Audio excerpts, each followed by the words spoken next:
no livro, né? E João come o livro, esse pequeno livro, o livrinho, e é um livro que, no primeiro momento, ele é doce, e depois é o que mesmo, gente?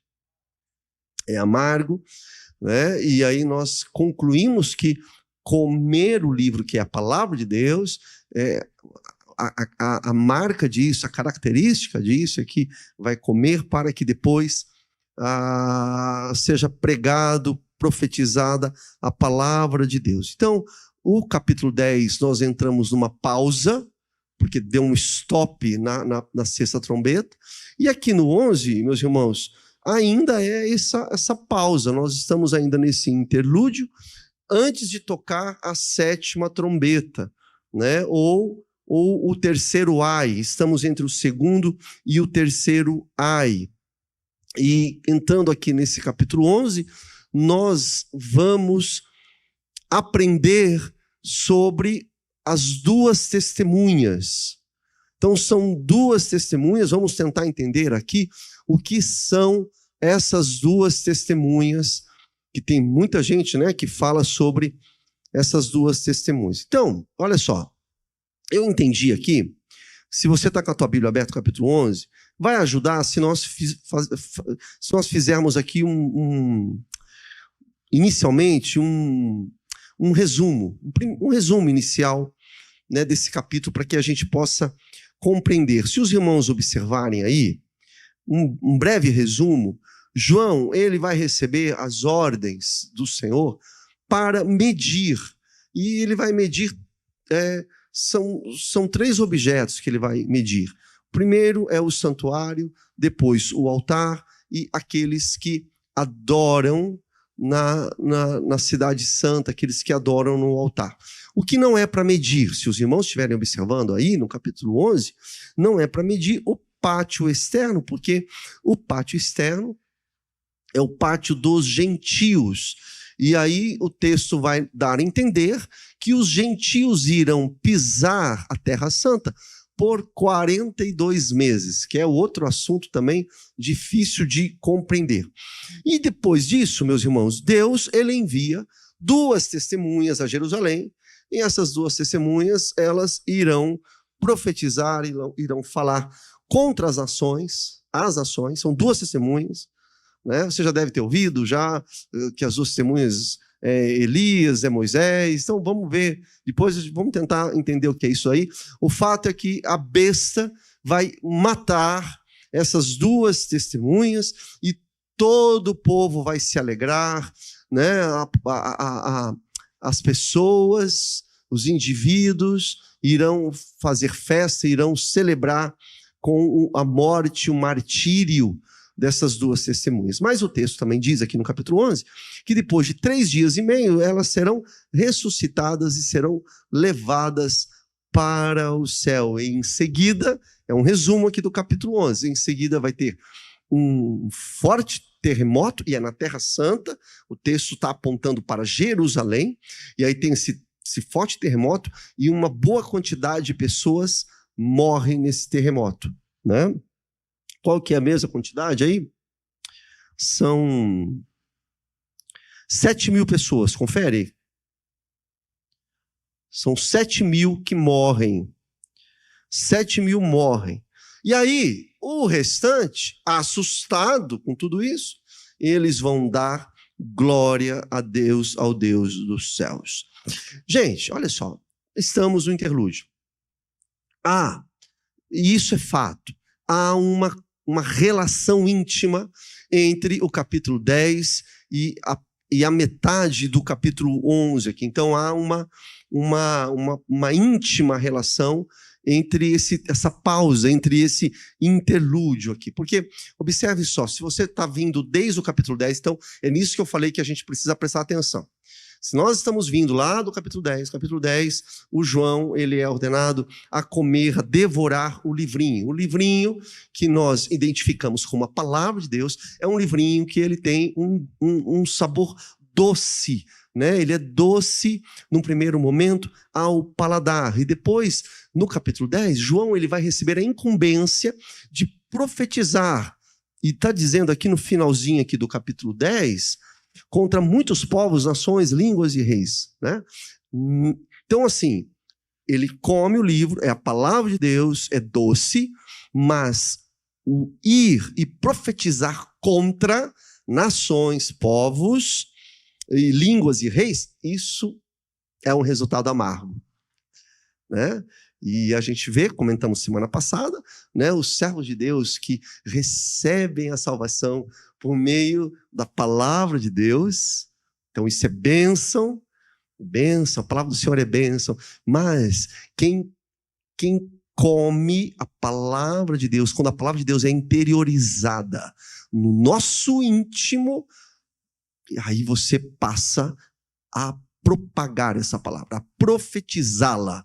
E quando você profetiza, muitas vezes o resultado é amargo numa sociedade que é anti-Deus, que não quer saber de Deus. Então, isso é o capítulo 10 que nós vimos. Aí, se chegar aqui no capítulo 11, a cena que nós chegamos aqui é que o João, ele deve, falamos aqui no resumo, se você está com o texto aberto aí, ele deve medir o santuário. Esse medir o santuário tem uma ligação com essa parte doce. Porque quando o texto do capítulo 11 está falando de medir o santuário, essa medição que é feita diz respeito aos salvos do Senhor.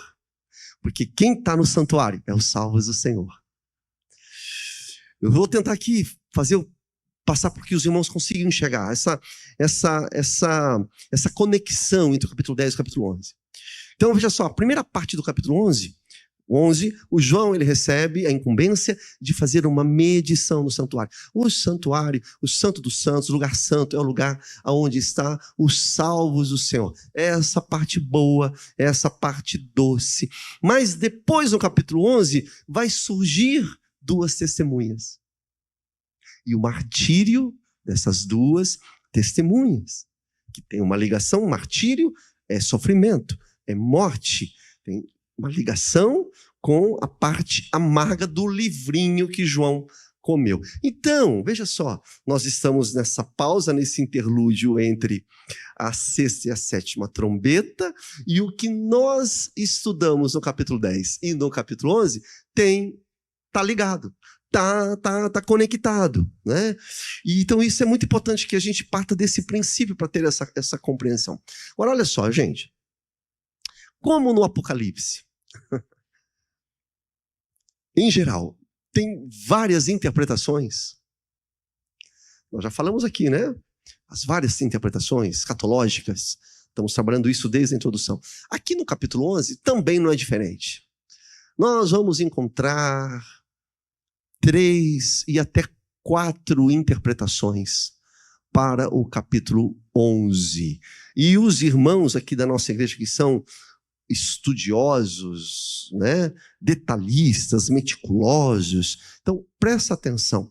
Quando nós estudarmos aqui o capítulo 11, e quando você ouvir ou ler um livro, você vai sempre se deparar com uma dessas interpretações. Primeira interpretação, tem ligação com aquilo que nós vimos lá no nosso encontro introdutório. Primeira interpretação, você vai encontrar os preteristas, para o capítulo 11. O que os preteristas dizem? Os preteristas dizem o seguinte: esse negócio de medir o santuário, medir o altar, medir os adoradores, depois o surgimento das testemunhas, tudo isso já aconteceu no tempo em que o templo foi destruído, entre os anos 66 e 70, da primeira era, do primeiro século, melhor dizendo, né, da era cristã.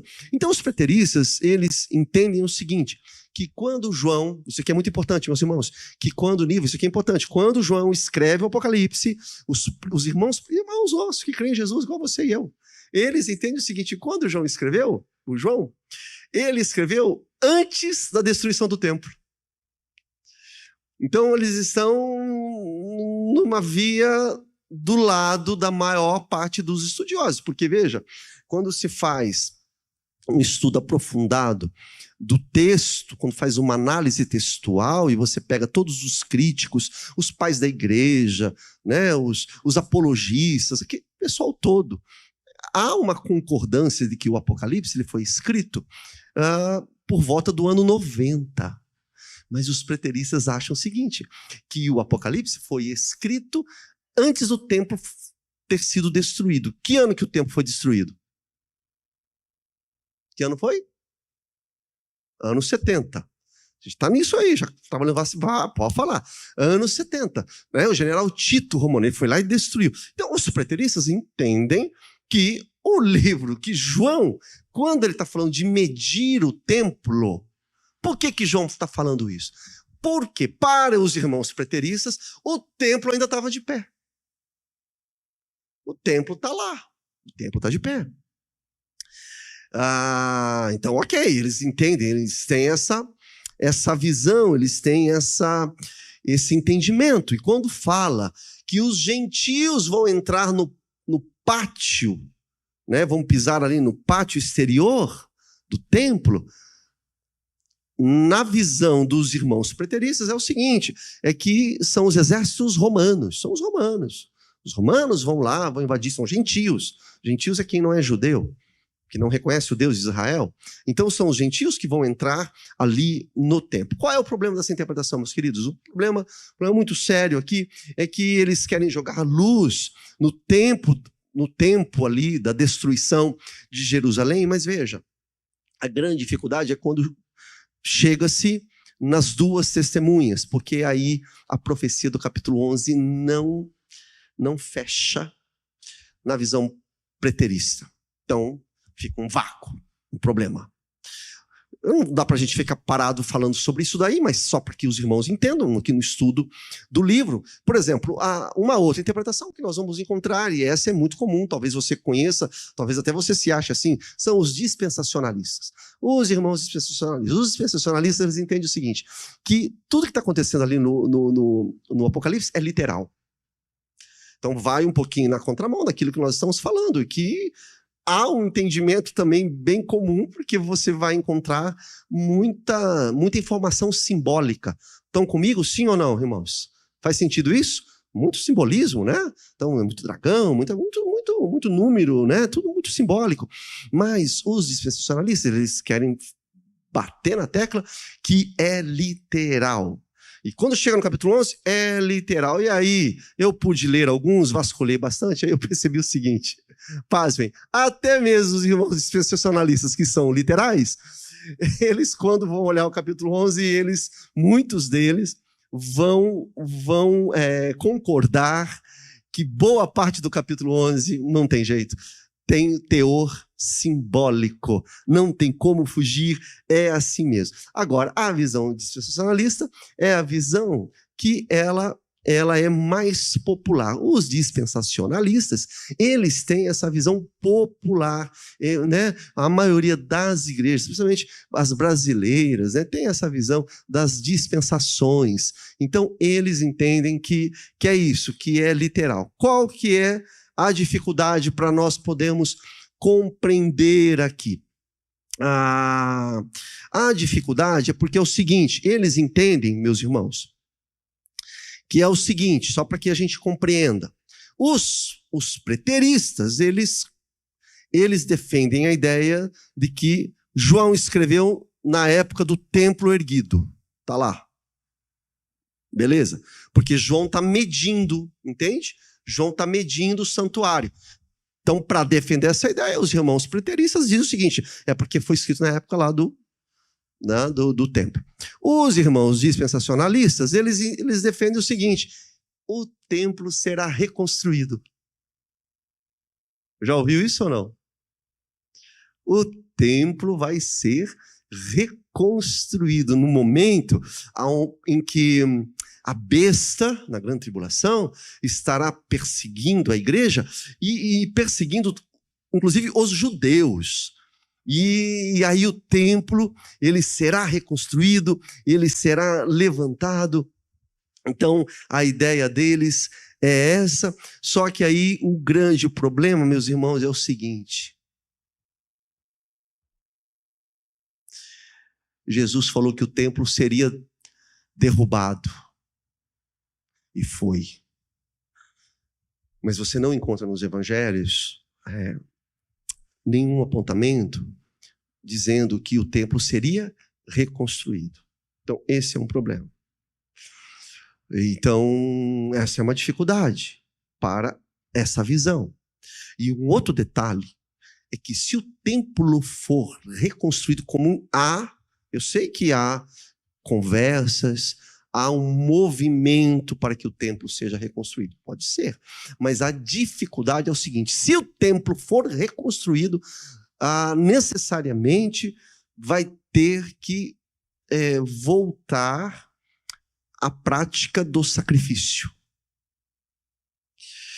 Então, os irmãos estudiosos, os irmãos que se debruçam na escatologia, eles vão falar o seguinte: mas o sacrifício de Jesus já foi feito na cruz do Calvário de forma definitiva. Será que Deus vai permitir novamente que sejam feitos sacrifícios? E você não tem uma base bíblica para isso. Então, a grande dificuldade dessa visão do templo ser realmente, novamente, sendo levantado, é justamente isso. Uma outra dificuldade também é que no texto, conforme nós falamos aqui, dos dispensacionalistas, é que você tem lá uma interpretação simbólica.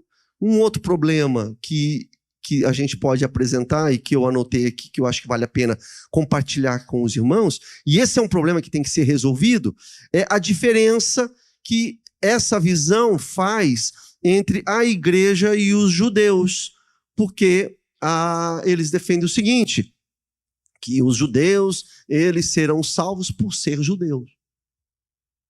Esse é um problema, sim ou não? Judeu, ele pode ser salvo, mas ele pode ser salvo se confessar quem?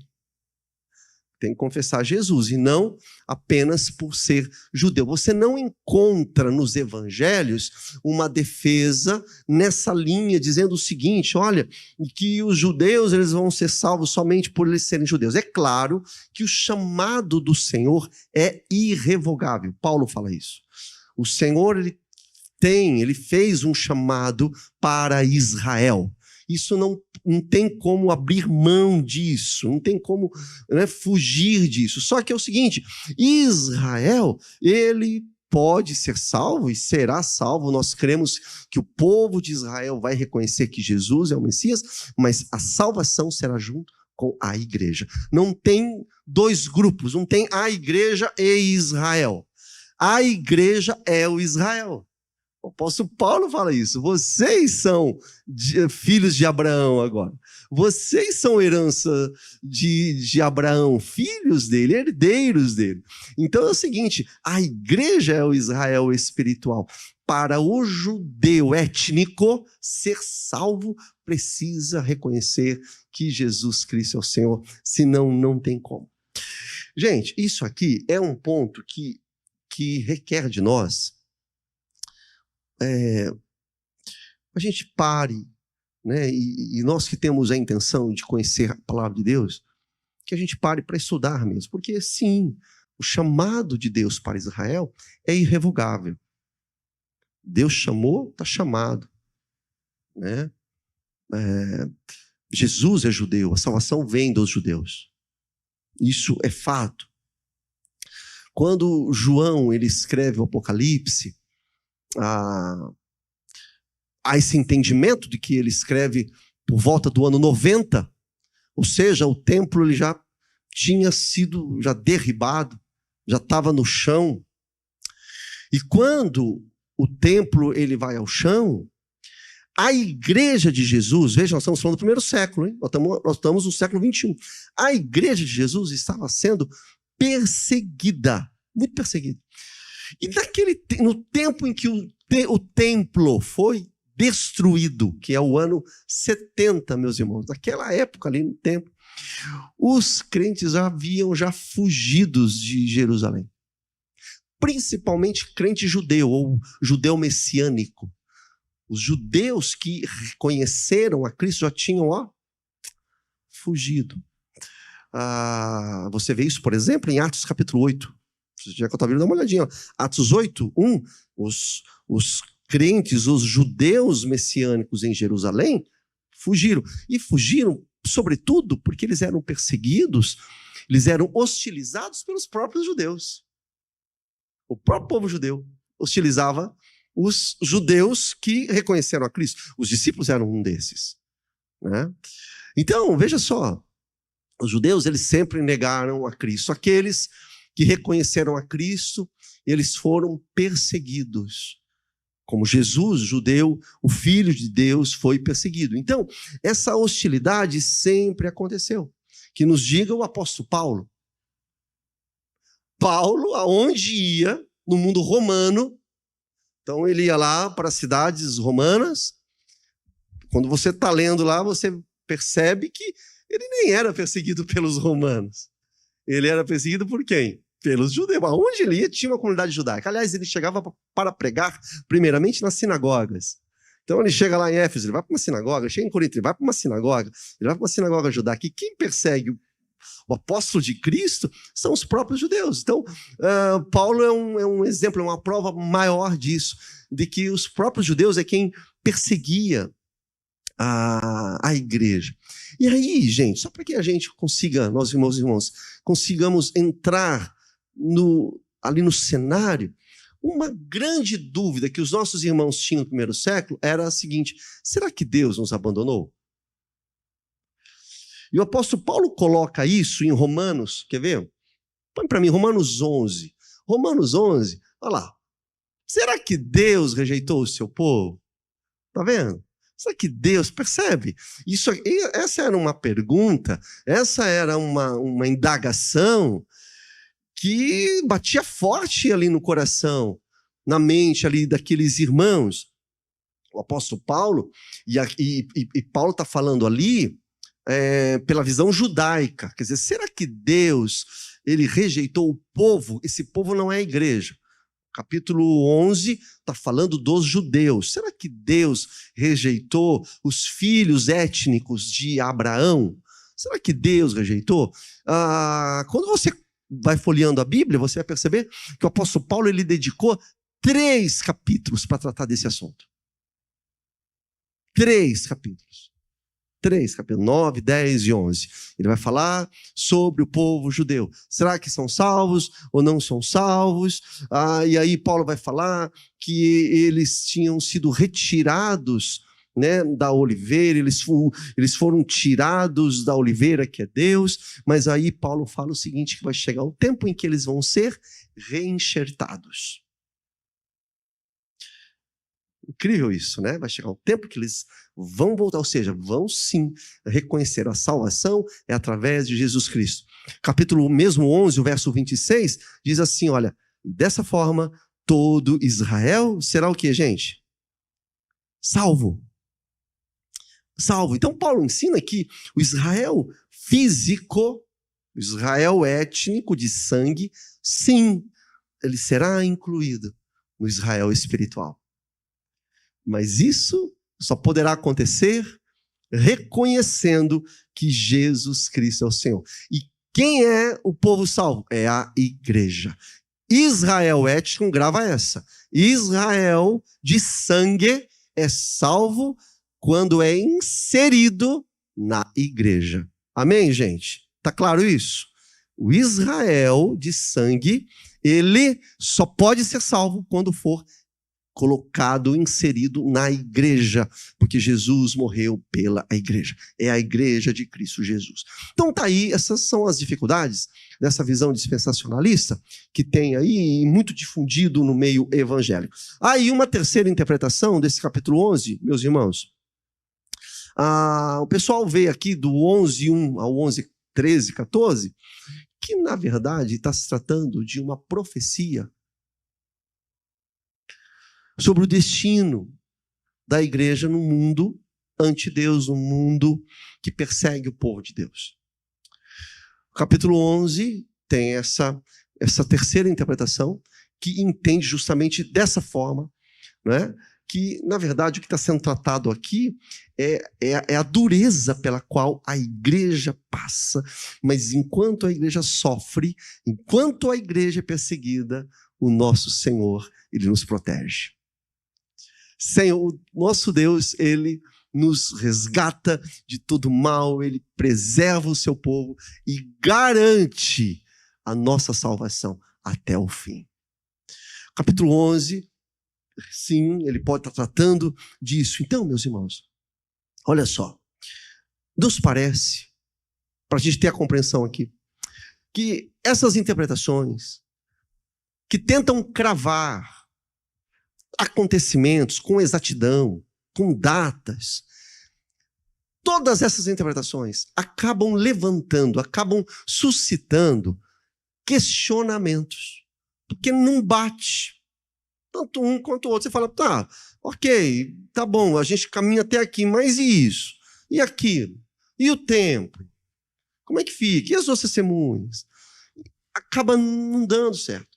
Você pode se esmerar, você pode cavar, investigar, mas todas essas interpretações, essas visões, que tentam definir datas, acontecimentos, é assim e tal, acaba levantando questionamentos. A gente tem que lembrar o seguinte, uma coisa que nós estamos batendo aqui desde o início, que o Apocalipse, ele tem um caráter de recapitular tudo que está sendo dito.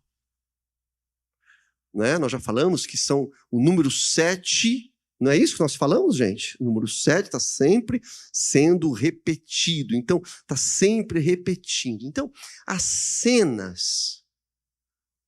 para a gente entrar direto no capítulo aqui. As cenas do capítulo 10, que nós já vimos semana passada, e as cenas do capítulo 11. Quais são as cenas? Só para a gente lembrar aqui, para você não se perder.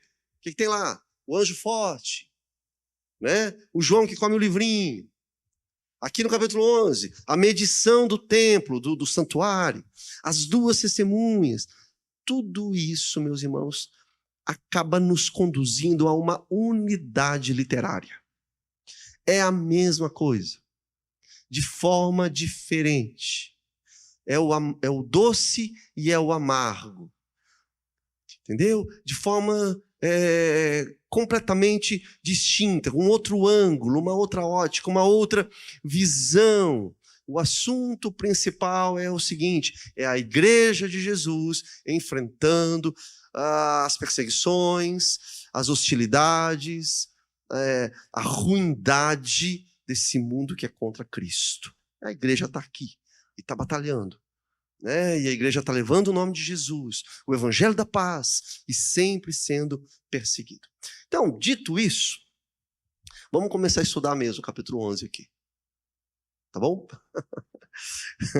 Vamos tentar estudar aqui. Olha lá, capítulo 11, vamos verso 1, põe para mim verso 1. Vamos ler junto? Vamos ler junto, para ficar bem despertado todo mundo. Vai lá, verso 1 do capítulo 11. Um grande jogral. Vai lá, gente. Foi-me dado e também me foi dito. Levante-se o altar. Pronto, já complicou tudo. Para pensar aí, olha lá. Qual que é o comecinho da palavra ali, gente? Foi-me dado. E isso aqui é uma descrição, se você for perceber, a gente já bateu já com essa colocação aqui. Foi-me dado. Até acho que tem que colocar aí, né? Edotemi. Foi-me dado. Só que qual é a diferença? Todas as vezes que foi-me dado o edotemi, que você vê lá no grego, nos outros capítulos anteriores, João, ele está passivo. Ele está vendo. Aqui ele é chamado a participar da ação. Porque é justamente isso que acontece. Ele vai participar ativamente dessa vez. Porque esse foi-me dado, João está falando dele. Foi-me dado para ele. E João sempre está vendo, repare esse detalhe, Niva. Ele sempre está vendo, ele está tendo uma visão, mas agora ele recebe ali um instrumento, uma vara, uma régua para medir. Então João ele começa a participar, ele não está apenas descrevendo aquilo que ele está vendo, mas ele vai experimentar também. E aí, irmãos, de novo, depois daquela cena impressionante do anjo forte, que nós vimos no capítulo 10, depois de João comer o livrinho, depois de sentir o doce, o amargo, tal, e ele recebe a missão no capítulo 10 de profetizar contra as ações. E aqui ele recebe uma outra missão, e a missão nós lemos aqui, é de medir o santuário de Deus. Gente, essa cena aqui, o versículo número 1 e o versículo número 2 é pouca coisa, mas tem uma profundidade. E se a gente tiver paciência, e eu estou indo com bastante calma, estou indo lento, para que a gente consiga degustar, ter o prazer do paladar de entender o que está acontecendo aqui. Isso aqui é muito profundo. E olha, bem-aventurada é a igreja que consegue parar para estudar isso aqui, que é palavra santa, é palavra poderosa de Deus.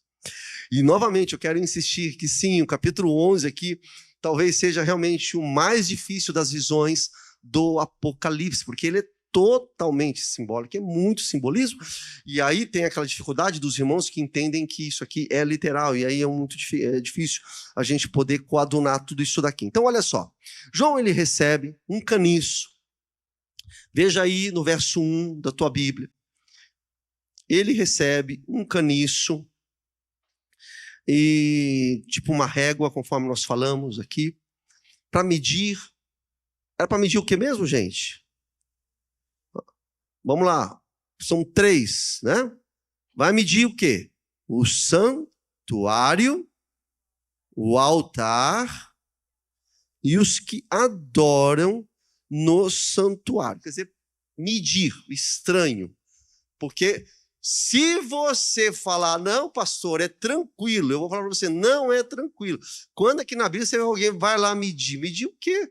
Medir o santuário, medir o altar, medir os adoradores. Como assim medir? Estranho. E aí nós vamos usar aquela regrinha que nós estamos usando, de tentar enxergar isso aonde? Na própria Bíblia. Lá no Antigo Testamento, porque é tudo aqui muito complexo. Aí você encontra, gente, olha só, antes de Zacarias, eu trouxe aqui uma imagem do pátio. Põe para mim aí, por favor, Lu. São 3, né? Tá lá, ó. Era assim, gente. Esse é o templo de Herodes, né? Pátio dos gentios, o pátio das mulheres que já ficava dentro lá. Muda, Lu, vamos ver se o outro. Aqui é o santuário, tá vendo o que é o santuário? Em vermelho é o lugar santíssimo e o lugar santo. E o lugar santo, antes tem ali o átrio dos sacerdotes, onde está o lavatório e o altar do sacrifício. Eu acho que muda, o próximo dá para a gente ver melhor. Isso, olha que legal. Olha lá, gente. Então você tem o santíssimo lá em cima, o santo, o átrio dos sacerdotes, ali ó, antes do altar. Um pouco antes, o átrio dos homens, que é chamado átrio de Israel, esse átrio de Israel dos homens. E antes do átrio dos homens, o átrio das mulheres. E o átrio dos gentios é lá fora. Então, com essa imagem, tenta colocar na tua cabeça o que Deus está mandando João. Deus está mandando João medir o santuário. Santuário são os 2 pontos lá de cima. É o lugar santíssimo e o lugar santo. Em geral é isso daí. esse complexo, né? E aí você tem esses outros átrios, né? Os pátios, né? O sacerdote, dos homens, das mulheres. E aí Deus fala que o pátio dos gentios não era para medir. Esse não é para medir. Então, voltando à pergunta que eu fiz agora há pouco para os irmãos. Negócio de medir? Como assim medir? Medir? E aí, vamos procurar na Bíblia. Olha só o que nós encontramos, gente. Vamos recorrer aqui. Zacarias, ele viu um homem medindo Jerusalém. Põe para mim, Zacarias. Eu não vou ler todo o texto, porque senão a gente vai perder muito tempo, mas você pode depois ver na sua casa. Mas ele diz aqui, eu levantei os olhos e um homem tinha na mão um cordel. Do que era esse cordel? De medir. E aí ele responde, né? Eu perguntei, para onde você vai? Vou medir Jerusalém. Mas parece que é um ato humano, não é? É espiritual. Esse medir, sobretudo quando você vai lá em Zacarias, é medir a moral. Entendeu? É medir o coração, a verdade diante de Deus. E você vai encontrar essa questão de as medições em outras passagens bíblicas. E em outras passagens bíblicas, quando Deus fala, vou medir, sabe qual que é a intenção? É o seguinte, Deus vai trazer juízo. Juízo. Por exemplo, 2 Reis 21, diz assim, olha, estenderei sobre Jerusalém a linha de medir, utilizada contra Samaria, e o fio de prumo usado para a família de Acabe. Limparei Jerusalém como se limpa um prato. Quer dizer, é Deus trazendo o seu juízo. É claro que o juízo de Deus para o seu povo é sempre no sentido de purificar, de resgatar, entendeu? De levantar. Deus, ele vem com juízo, mas ele vem para que o seu povo seja salvo, para que encontre salvação. 2 Reis, não é isso? Olha, Isaías, meus irmãos, Isaías também vai falar lá, Deus estenderá sobre Edom, a segunda parte do verso, o caos, como linha de medir. Falei agora há pouco, sempre quando você encontra medir nos profetas, é isso daí, é Deus trazendo punição, Deus trazendo juízo. Sobre aqui, no caso de Isaías, o texto aqui é trazer desolação sobre Edom. Edom são os filhos de Esaú, o irmão de Jacó. Entendeu? Então, Deus vai trazer, ele vai medir, né, os edomitas. Então, ele vai trazer o caos. Lamentações também diz isso. O Senhor está decidido a derrubar os muros da filha de Sião. Olha novamente aí, irmãos, coloquei em letras maiúsculas. Esticou a linha de medir e não poupou a sua mão destruidora. Fez que muralhas e muros se lamentassem, junto eles desmoronaram. É sempre isso, Deus denunciando o pecado, as contaminações, abominações, rebeldias, rebeliões. É Deus sempre apontando para isso lá no meio do seu povo, mas quando é para Israel é sempre com o objetivo de purificar, de purificação, de reconstrução. Então, meus irmãos, aqui no Apocalipse, vamos voltar para o Apocalipse. Então, tudo bem até aqui, sim ou não? Tudo bem, gente? Então, olha lá. Por que eu falei tudo isso aí? Lamentações, Zacarias, Isaías, Reis. Porque eu achei, talvez você não, eu achei estranho Deus mandar João pegar e medir. Eu falei, mas como assim medir? Daí a gente viu que o negócio não é tão estranho assim. Na palavra de Deus, você vai encontrar isso sendo praticado perfeitamente e com uma conotação espiritual, né? Tem algo muito, muito profundo, é simbólico, porque não é literal de pegar realmente ali, deixa eu medir aqui, coisa que a gente faz com a trena, não é isso.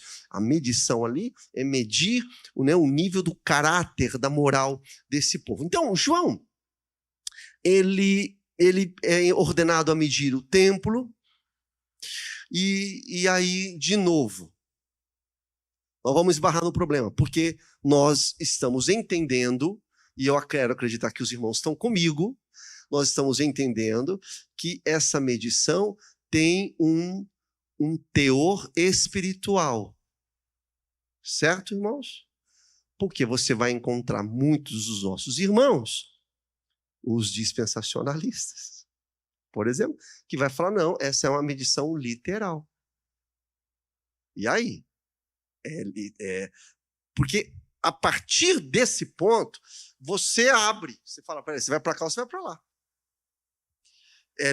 Vamos lá, puxa na memória. Eu falei agora, os preteristas, eles entendiam que é literal.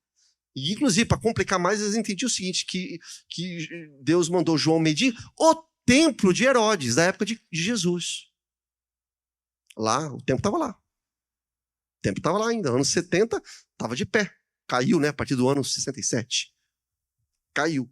Então, eles entendem que era para João medir mesmo, medir de medir. Medir o altar, essas coisas todas. E os dispensacionalistas, eles entendem o que é mesmo? Que o templo vai ser reconstruído. Então, eles entendem que essa é uma palavra de medir mesmo. E aí, nós vamos entender como? Pelo que nós lemos aqui, nos profetas, o Senhor já tinha feito essa prática, né? Agora, olha só, para trazer essa resposta, gente, para nós entendermos aqui o sentido do texto, santuário, naon ou naos, santuário. Os estudiosos aí, irmão Neto, naon ou naos, o santuário é para João medir. Qual que é o primeiro elemento para ele medir, gente? Qual é o primeiro elemento para ele medir? O santuário. Santuário, quando você encontra o termo santuário no Novo Testamento, tem sempre esses dois entendimentos. Ou está se falando do templo em Jerusalém, ou está se falando da igreja. Né? Você, por exemplo, é casa de Deus. Quando Paulo fala que você é santuário de Deus, o termo é aquele lá, é naon. É o mesmo termo que Deus está falando para João. Você vai medir um naon. Mas espera um pouquinho. Então, santuário espiritual. Quando você olha o termo naon, santuário no Novo Testamento, é sempre com esse viés espiritual. Pula para mim. Qual é o próximo? Olha lá, santuário, gente. O santuário, no Apocalipse agora, olha lá que legal. Olha no Apocalipse. Olha só. Mantém para mim, por favor, Elu. Olha só. Se João está escrevendo realmente no ano 90, conforme nós entendemos, e a maioria entende, evidentemente que ele não está falando de medir no templo, ali mesmo, né? O templo parede, físico, não é isso, né? Então, mesmo com esse entendimento espiritual, esse medir o santuário, medir o altar, medir os adoradores, nós partimos da premissa, meus irmãos, que a visão é medir espiritualmente. Então, percebe que a interpretação não está se tratando, quando você olha para santuário na linguagem do Novo Testamento, santuário na linguagem do Novo Testamento é povo de Deus. No Antigo Testamento, apesar do templo, mas Deus começa já a falar, olha, eu não habito em tendas, em templos feitos por mãos humanas. Apesar que lá no Antigo tem. Mas nós vimos agora que o exercício de medir, mesmo lá no Antigo Testamento, quando Deus fala, olha, é para medir o Zacarias, o Isaías, entendeu? O Jeremias, em Lamentações, é medir espiritualmente. Então, nós estamos entendendo que essa medição é espiritual, e quando se fala de santuário, não é templo. E vou dizer uma coisa para os irmãos. A grande maioria dos nossos irmãos vão falar, não, é o templo que vai ser levantado. Mas veja, se a gente parar realmente nas minúcias e parar para ver, estudar, nós vimos que no Novo Testamento, coloquei aí, santuário é sempre igreja, ou quando se refere realmente ao templo lá em Jerusalém. Mas quando você olha para santuário dentro do Apocalipse, e põe para mim de novo, Lu, quando você vê ali, é sempre santuário celeste. Tá aí as referências. E tá faltando o 11:2, né? O 11:1. Eu não coloquei o 11:1. Você pode acrescentar o 11:1. Mas coloquei lá 3:12. É sempre santuário celestial. Entendeu? Não estamos falando, o autor, ele não está falando de um santuário físico. Então, meus irmãos, olha, a gente vai chegar ainda lá no 14, no 15, olha o 16, 17, o penúltimo, dá uma olhada lá. Aqui, ó, o 16, 17, esse santuário é o trono de Deus. O último, que é 21, 22, esse santuário, você sabe o que é esse santuário? É o próprio Senhor. Gente, olha isso. Está fazendo sentido para os irmãos? Sim, entende isso? É o próprio Senhor. Perceba que ele é altamente simbólico. Não é o santuário no sentido de pedra, de casa, entendeu? Mas é o próprio Senhor, é o povo de Deus. É a igreja de Jesus. O próximo aí, Lu, no Novo Testamento, o santuário é a igreja, não é um prédio, nós já comentei isso, não é? Então, meus irmãos, quando a gente vê sobre o santuário, é inegável que o termo santuário no Apocalipse e também no Novo Testamento inteiro, mostra o povo de Deus que tem o Senhor morando, o Senhor habitando. Então, esse é um entendimento que nos dá força para ter essa compreensão de que realmente Deus está falando do seu povo, e não é de um templo humano, não é de um templo de pedra, entendeu? De parede humana. Do mesmo modo, o altar, põe para mim o altar aí. O altar, você vai encontrar o altar, nós já vimos já, inclusive, né? No capítulo 6, as almas estavam debaixo do altar. No capítulo 8, o altar, as orações, as igrejas eram oferecidas ao Senhor. No capítulo 9, que nós já passamos, do altar veio a ordem, né, para tocar a sexta trombeta. Aí no 14, o altar mostra que é dali que sai o juízo. No capítulo 16, verso 7, é do altar que vem a justificativa para as ações de Deus, que vai julgar. Então, novamente, quando está falando do altar, está falando de questões celestiais. Não é o altar aonde o sumo sacerdote entrava, na figura que eu coloquei para os irmãos ver aqui. Não é aquele altar de pedra, entendeu? Não é ali aonde, né, era feito o sacrifício, não é isso. Está falando sempre, quando você encontra altar no Apocalipse, está sempre falando do Senhor, do juízo dele, da graça dele. Tem essa aplicação celestial. Quem mais que era para medir, meus irmãos? Me acompanha aí. O que diz aí o verso 1? O que era para medir? Vamos lá. Para medir o que mesmo? Para medir o santuário. O que mais? O altar e o que mais? E os adoradores. Adoradores. Palavrinha bem chata, proskunontas. Eles também são medidos. E mais uma vez, conforme nós vimos lá no profeta Zacarias, gente, né? Os adoradores são medidos no sentido de que o Senhor ele vai passar a régua para ver como é que está o coração, a intenção, a dedicação. Aqui no Apocalipse são os seres que estão na presença do Senhor, aqueles que vêm da grande tribulação. É sempre quando você encontra esse termo que eu coloquei ali embaixo, palavrinha chata, ali no grego. Quando você encontra essa palavrinha, é nesses versos aí. São aqueles que estão diante do trono, são aqueles que estão vindo da grande tribulação. São esses, são os adoradores do Senhor. E aí, para terminar aqui o verso de número 1, muito interessante aqui para nós, diz o seguinte: vá medir o santuário de Deus, o altar, e os que adoram no santuário. E quando nós olhamos para o verso de número 2, deixa eu dar uma olhadinha aí na tua Bíblia, aí no verso de número 2, está falando o seguinte, lá no finalzinho, que eles pisarão a cidade santa. Novamente aqui, cidade santa, polis ágios, né? Quando se fala da cidade santa, nunca é a cidade geográfica que está lá no Oriente Médio.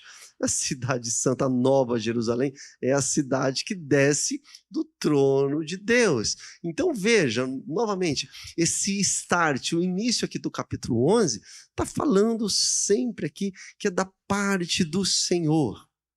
Então, é para medir. É para medir. Sabe aonde mais fala sobre medir? Apocalipse capítulo 21, no finalzinho, nós vamos ver que o anjo, ele medirá a Nova Jerusalém. Olha lá, ele medirá a Nova Jerusalém. E depois de ele concluir a medição que ele vai fazer, diz assim, olha, e nela nunca jamais penetrará coisa alguma contaminada, nem o que pratica abominação e mentira, mas somente os inscritos no livro da vida do Cordeiro. Por isso, nosso ver, meus irmãos, a cena toda aqui, que nós estamos diante dela, aqui no capítulo 11, iniciando aqui, aponta para a Jerusalém celestial, que desce, né, novo céu e na nova terra, e não do templo físico construído que dá para se medir com trena humana. Não é disso. Assim como nós vimos em Zacarias. Por exemplo, você encontra em Ezequiel também. Em Ezequiel a mesma coisa. Eu acho que a gente até colocou uma referência de Ezequiel do capítulo 40, capítulo 47. Da mesma forma lá, Deus está prometendo que um dia o seu povo, a sua igreja, terá um lugar genuíno para adorar para todos sempre. Para sempre, para sempre, para sempre. Então o verso 1 aqui está tratando o quê? Está tratando, para a gente ficar aqui no verso 1, da igreja verdadeira. Todos aqueles que adoram o Senhor em espírito e em verdade. Aqueles que têm um coração realmente voltado para o Senhor, em obediência a Deus. E essa medição de João, assim como lá em Zacarias, o significado é o povo de Deus, que está no santo do santo, está no santuário. Os gentios estão lá no pátio. Os gentios é de uma forma, tem esse entendimento ruim de impiedade.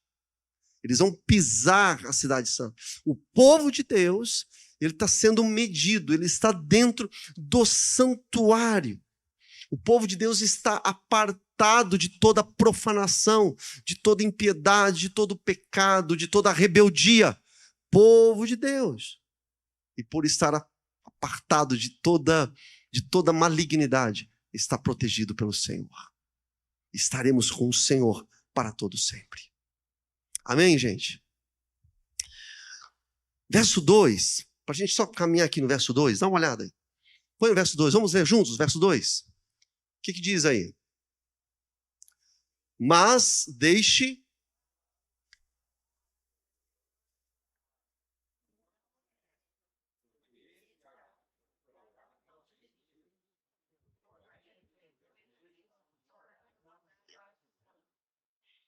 Olha lá.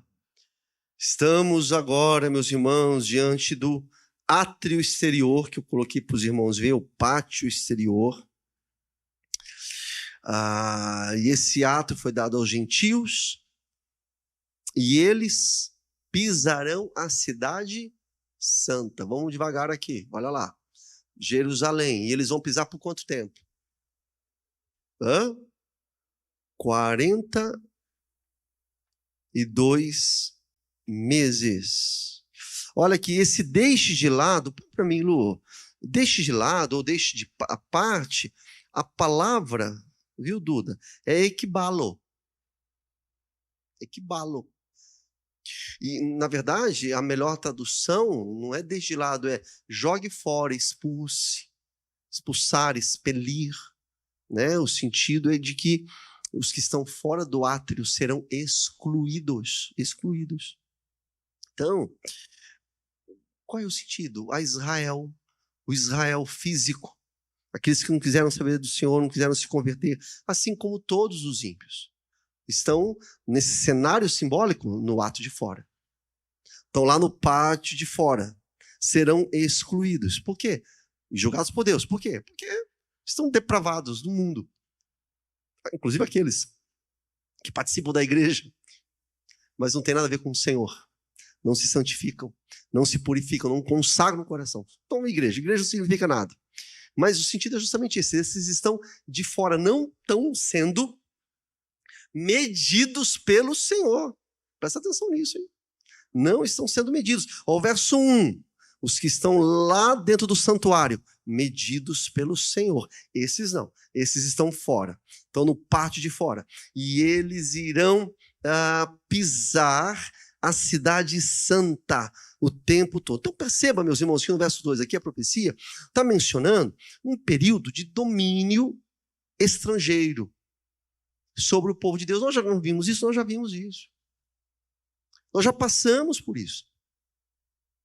Olha só, não coloquei aí, mas dá uma olhadinha na tua Bíblia, no capítulo 11, no verso 8, aí onde nós estamos. Jerusalém, nesse capítulo 11 mesmo onde nós estamos, verso 8, ele é chamada, a Jerusalém física, tá bom? De Sodoma e Egito. E foi na Jerusalém física que o nosso Senhor foi crucificado, não podemos esquecer disso. Sodoma e Egito, ou seja, essa cidade é uma cidade invadida pelos judeus, pelos gentios, melhor dizendo, pelos ímpios. Então, meus irmãos, perceba aqui na visão que aqueles que foram medidos, é muito importante que a gente não esqueça disso, para a gente continuar no capítulo 11 mais à frente. Aqueles que foram medidos é o povo de Deus. Está onde o povo de Deus? Onde está o povo de Deus, Tiago? Está dentro do santuário. Está no lugar santo e no santo dos santos. Está dentro do santuário. É esse que João, ele olha, ele recebe uma vara de medir e é para medir. O meu significado é justamente esse, olha, é medir. E se está errado, o Senhor, ele corrige, ele purifica, ele trata de nós. Vocês sabem disso. O povo de Deus é tratado por Deus. Então esses estão ali. Agora, os gentios, comumente, tratados como ímpios, rebeldes ao Senhor, incrédulos, eles estão do lado de fora. Lembra de Antíoco IV, o Epifânio, quando nós estudamos o Daniel, Antíoco IV, Epifânio, lembra também? Antíoco IV, Epifânio? Antíoco IV, Epifânio, entendeu? É um desses, é um anticristo, é um homem totalmente devasso, que profanou Jerusalém, que profanou o templo, pisando ali em Jerusalém, inclusive cumprindo a promessa de Daniel, quando nós estudamos ali o livro de Daniel. Agora veja só, meus irmãos, que o tempo que vai ser pisada a cidade santa, qual que é o tempo mesmo? Eu perguntei agora há pouco, os irmãos já ouviram qual que é o tempo? 42 meses. Esse número tem a sua origem, sabe aonde? No profeta Daniel. 42 meses é quanto tempo? Vocês já fizeram a conta, né, gente? Entendeu? Inclusive, a gente vai ver que as duas testemunhas, tem um negócio aí, as duas testemunhas, eles ficam mortos por 3 dias e meio. Percebe? Percebe? Todo esse viés simbólico. 3 dias e meio. Então, 42 meses, 3 anos e meio, é o espaço do tempo em que, né, o mal vai dominar antes do fim, porque o Apocalipse está sendo contado, recontado, recontado, são 7 vezes sendo recontado, e pisarão ali em Jerusalém. Obviamente que há uma intensa discussão que a gente não vai entrar aqui hoje, porque tem aqueles que acreditam que os 3 anos e meio são literais, né? 3 anos e meio de grande tribulação, e aqueles irmãos que entendem que Não se trata de literalidade, mas que fala de uma perseguição que a igreja tem sofrido desde a primeira vinda do Messias. É o tempo, é o mistério de Deus. Quando é que o Senhor vem? Jesus falou, Jesus homem, não sei. A gente quer ficar adivinhando. A gente quer bater lá, não, é tal, 3 anos e meio. Entendeu? Então, assim, tem os irmãos, os dispensacionalistas, que vão falar o seguinte: olha, 3 anos e meio é literal, são 3 anos e meio. Ok, mas lembre-se, tem muitos irmãos que falam: olha, não dá para cravar que isso aqui realmente é literal. E tem ainda os preteristas, esses daí é fora da curva. Os preteristas dizem o seguinte: esses 3 anos e meio aí que a cidade santa será pisada, já foi pisada. Por quê? Porque o general Tito, ele entra em Jerusalém no ano 67 da era cristã. E eles fazem a conta lá e Jerusalém é destruída. O templo é colocado ao chão em agosto do ano 70. E aí eles contam o seguinte, que dá 3 anos e meio de profanação dentro de Jerusalém, onde eles falam o seguinte: é isso aí, são os exércitos romanos que entraram ali e destruíram Jerusalém. Entendeu? Pisaram na cidade santa. Eles falam: tá vendo? A profecia de João, no capítulo 11, já se cumpriu. Então, gente, isso aqui dá pano para manga. O fato é o seguinte, é que na medida que o tempo vai avançando para o fim, a gente vai chegando no fim, a perseguição ela se torna cada vez mais pesada, mais hostil, e com isso é muito importante que a gente tenha sabedoria. Eu acho que é melhor a gente fugir de qualquer literalidade quanto ao tempo, a ano.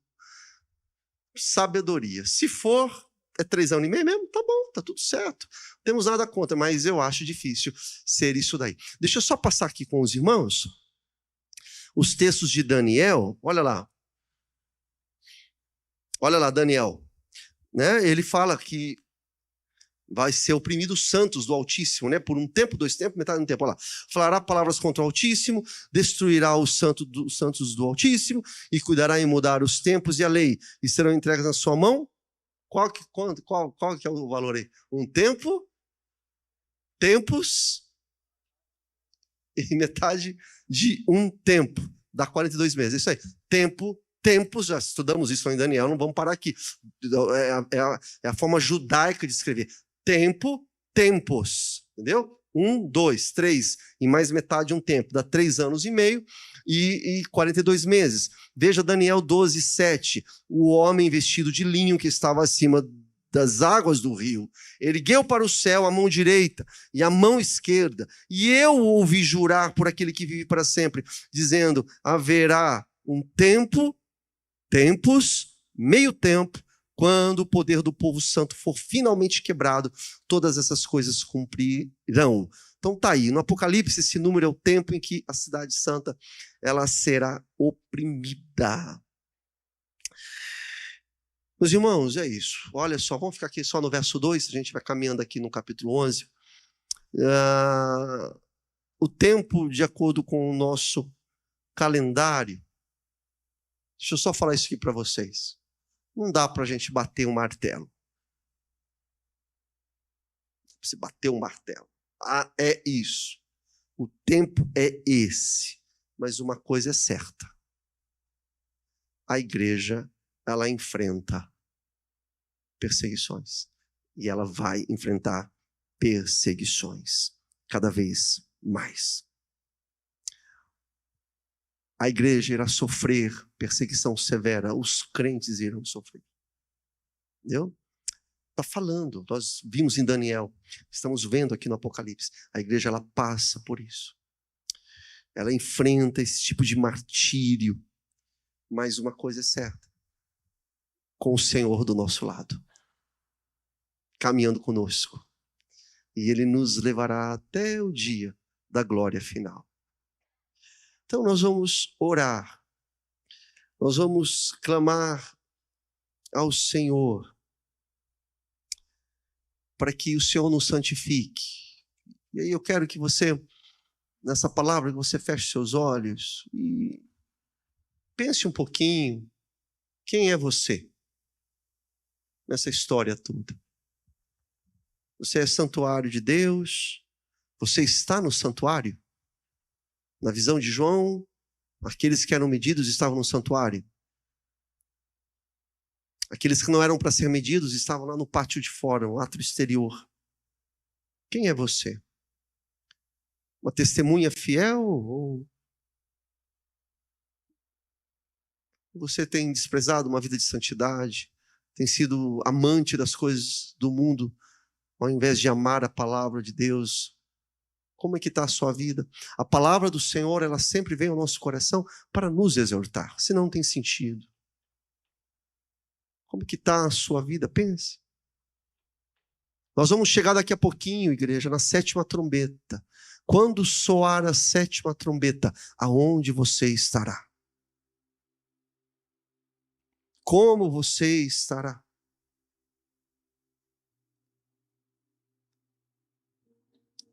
Aqueles que estão no santuário, aqueles que irão sofrer os flagelos desse mundo pecaminoso, maligno. Consagre-se ao Senhor. Você que está em casa, consagre-se ao Senhor. Peça ao Senhor para que Ele lhe perdoe. Peça perdão ao Senhor. É tempo de oportunidade. Como diz o hino, amanhã pode ser muito tarde. Amanhã pode ser muito tarde. Nós não sabemos o dia de amanhã. Peça perdão hoje. Conserte tua vida com Deus. Busque Ele enquanto você pode achar. Clame a Ele enquanto Ele está perto. Deus querido, como a tua palavra, Pai, é maravilhosa, como a tua palavra, ela vem nos resgatar da escuridão, das trevas, Pai, desse mundo. Tua palavra, Deus, vem trazer fé ao nosso coração. Nos conduz, Pai, a pedir perdão ao Senhor, a viver em alerta. Obrigado, Deus, porque esse é o poder da palavra regeneradora do Senhor. E é o Teu Espírito quem trabalha no nosso coração. Deus, a começar em mim, Deus, quebra, Deus, o meu coração, o nosso coração. Pedimos perdão ao Senhor, somos pecadores. Somos errantes nesse mundo. Lembre-se, Pai, que somos pó. Mas reconhecemos que Tu és o Senhor de nossas almas. Tu és o Cristo, Filho do Deus vivo, o Messias de nossa existência. Reconhecemos que Tu és o Rei dos Reis, que não há outro como Tu. Tu és Deus único, Criador de todas as coisas. E como igreja, Pai, declaramos que somos desejosos de estar contigo para todos sempre. Tira contra nós, Deus, toda acusação. Lava-nos com Teu sangue. Sela-nos com o Teu Espírito. Trabalha em nossas vidas, Pai. Santifica-nos, purifica-nos para o louvor da Tua glória. Fique conosco, Pai. Abençoe essa igreja, abençoe cada ministério dessa igreja. Cada área de trabalho dessa igreja, Deus, que seja feito com dedicação, amor, com seriedade. Abençoe, Senhor, essa feira que vai acontecer no sábado, em nome de Jesus.